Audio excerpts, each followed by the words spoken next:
नमस्ते दोस्तों, मैं हूं प्रदीप कुमार। आप देख रहे हैं डिजिटल मार्केट। वीडियो शुरू करने से पहले बता दूं, ये वीडियो एक एजुकेशनल पर्पज के लिए है।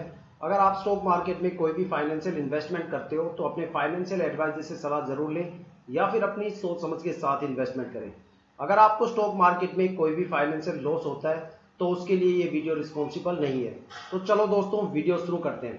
आज हम बात करने वाले हैं ऑयल इंडिया लिमिटेड स्टॉक के बारे में। ऑयल के नाम से ये स्टॉक एनएसई और बीएसई में लिस्टेड है। लगातार एक महीने से इस स्टॉक में एक अच्छी खासी भारी भरकम गिरावट देखने को मिली।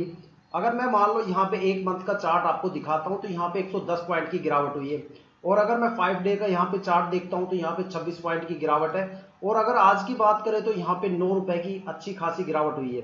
ठीक है, देखो देखा जाए तो स्टॉक जो है एक रेंज के बीच में फंसा हुआ है। यहाँ पे जो लिक्विडिटी का कंसर्न है वो सबसे ज्यादा है। साथ में यहाँ पे 3 सबसे बड़े मेजर फैक्टर मार्केट में काम कर रहे हैं, जिसकी वजह से इस स्टॉक में जबरदस्त आपको गिरावट देखने को मिल रही है। ठीक है, वो तीनों फैक्टर क्या है उनके ऊपर बारीकी से बात करूंगा, लेकिन उससे पहले मैं आपको 2 पॉजिटिव और जबरदस्त न्यूज आपको सुनाता हूं। सबसे पहली news, oil India limited stock के अंदर जो अब तक जितनी भी गिरावट 3 महीने में हुई है वो आज लास्ट दिन है। इसके बाद आपको इंडियन ऑयल स्टॉक के अंदर कोई भी गिरावट देखने को नहीं मिलेगी। अगले हफ्ते से आपको स्टॉक में जबरदस्त पॉजिटिव मोमेंटम देखने को मिलेगा और हो सकता है कि आपको एक अपर सर्किट भी देखने को मिले। ठीक है, 10 अक्टूबर से पहले पहले ये अपने अपर सर्किट की सबसे हायर वैल्यू जो कि 920 रुपए के आसपास है उसको टच करेगा, किसी भी हाल में टच करेगा। इसके पीछे जो बड़ी वजह है वो भी मैं आपको बताऊंगा। ठीक है, उसके लिए हम आपको एक बार मार्केट के ऊपर लेके चलते हैं। सेंसेक्स इंडिसेस के ऊपर मैं आपको लेके चलता हूं। ये सेंसेक्स इंडिसेस है। आज सेंसेक्स ने कम से कम यहाँ पे 1350 पॉइंट का जबरदस्त उछाल देके क्लोजिंग दी है। अगर यहाँ पे जो इसकी हायर वैल्यू जो आज सेंसेक्स ने टच की है वो 84,694 है, लेकिन जो क्लोजिंग हुई है वो 1350 पॉइंट के आसपास हुई है। कल आप न्यूज़पेपर में एक हेडलाइन देखने वाले हो कि भाई इंडियन स्टॉक मार्केट में सेंसेक्स ने अपनी लाइफ टाइम सबसे हायर वैल्यू को आज टच किया है। अपना जो प्रीवियस रिकॉर्ड जो सेंसेक्स का था उसने उस रिकॉर्ड को तोड़ दिया। उस रिकॉर्ड को तोड़ के आज सेंसेक्स 84,694 को टच करके आया है। इसका मतलब है कि भाई इंडियन स्टॉक मार्केट में कम से कम 90% स्टॉक्स में आपको अपर सर्किट देखने को मिलेगा। जब भी इंडियन स्टॉक मार्केट में सेंसेक्स अपने पुराने रिकॉर्ड को तोड़ के नया रिकॉर्ड बनाता है तब ही इंडियन स्टॉक मार्केट में अच्छे खासे अपर सर्किट देखने को मिलते हैं।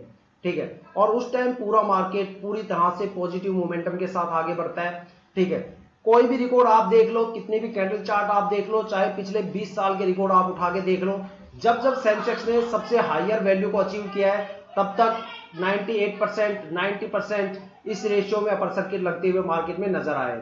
ठीक है, अब देखो ऑयल इंडिया के अंदर ऐसा क्या चल रहा है कि स्टॉक के अंदर लगातार एक इतनी बड़ी गिरावट यहाँ पे हमें देखने को मिली। उस गिरावट के बारे में मैं आपको बताता हूँ। देखो यहाँ पे 3 सबसे बड़े मेजर फैक्टर काम कर रहे हैं। ठीक है, सबसे पहला जो यहाँ पे फैक्टर काम कर रहा है वो है कि यूरोप के मार्केट को लेके। देखो यूरोप के मार्केट में एक जबरदस्त वहां पे गिरावट का माहौल बना हुआ है। एक्चुअली यूरोप के अंदर जो जियोपॉलिटिकल टेंशन है वो ज्यादा चल रही है। यूरोप के अंदर अगर एक तरफ देखा जाए तो रशिया यूक्रेन का वॉर चल रहा है, तो दूसरी तरफ इजराइल और उसके पड़ोसी देशों का वार चल रहा है। मतलब यूरोप के अंदर ज्यादातर कंट्री आपस में वॉर के अंदर इन्वॉल्व है, जिसकी वजह से उनकी इकोनॉमी के ऊपर काफी बड़ा असर देखने को मिला। एक जबरदस्त वहां पे फ्लक्चुएशंस और गिरावट देखने को मिली। साथ में वहां के मार्केट थमने का नाम नहीं ले रहे। अगर वहां पे एनवाईएससी की बात करूं तो एनवाईएससी जो कि न्यूयॉर्क स्टॉक एक्सचेंज है, जो दुनिया का सबसे पावरफुल स्टॉक एक्सचेंज है, अगर वहां पे 100 पॉइंट की गिरावट हो जाती है तो वो काफी होता है इंडियन स्टॉक मार्केट को पूरी तरह से हिलाने के लिए। ठीक है, इतना पावरफुल स्टॉक एक्सचेंज है। दुनिया की बड़ी बड़ी कंपनियां माइक्रोसॉफ्ट और गूगल जैसी कंपनी वहां से ऑपरेट होती है। वहां पे लगातार 2 बड़े क्रैश हुए हैं अगस्त और सितंबर में। एक में जॉब रिसेशन था, दूसरे के अंदर वहां पे सिलिकॉन वैली बैंक में क्राइसिस आया था। पहले क्रैश में इंडियन स्टॉक मार्केट 3,500 पॉइंट गिर गया था, एनवाईएससी 1000 पॉइंट गिरा। दूसरे में एनवाईएससी के अंदर कम से कम 650 पॉइंट की गिरावट हुई, तो सेंसेक्स में कम से कम 1500 पॉइंट की गिरावट देखने को मिली।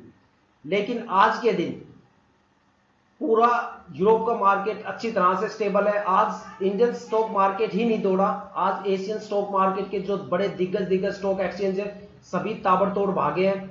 आज यूरोप के जितने भी मार्केट है वो एक बुरी तरह से ताबड़तोड़ स्पीड के ऊपर उन्होंने जबरदस्त उछाल दिया है। ठीक है, इस टाइम की ये सबसे बड़ी अपडेट है।